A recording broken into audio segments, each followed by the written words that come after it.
One of the issues in this presidential election year is the voter ID law, a law that some states have passed to make it mandatory that each person casting a ballot have a valid identification like a driver's license.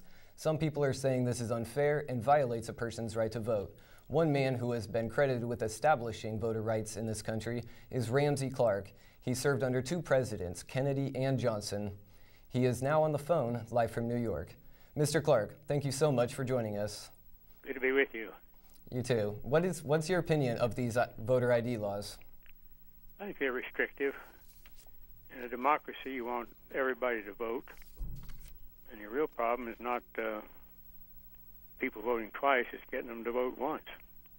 Of course, you have to prevent them from voting twice, and that can be a criminal offense. But your main need is to have everyone vote. And our votes are pathetically weak. We, in municipal elections, they're minuscule, and even in presidential elections, where our future will be determined in the future of the world to a considerable degree, we have turnouts.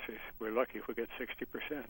Yeah, sir. Do you think these laws are politically motivated? Sure.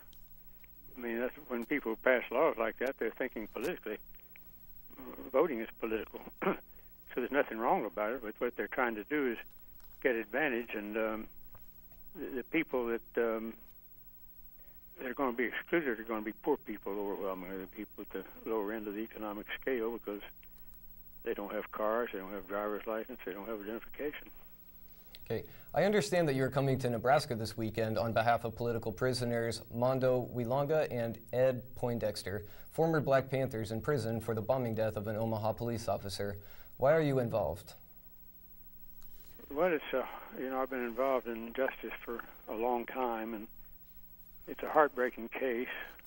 The time they've served already is beyond any humane concern, and even guilty or innocent. It's just if the crime is even worse, they've served much too long, and they ought to be freed. And you've got a hang up there on your law that has kept them in year after year when they should have been back home with any family they may have left.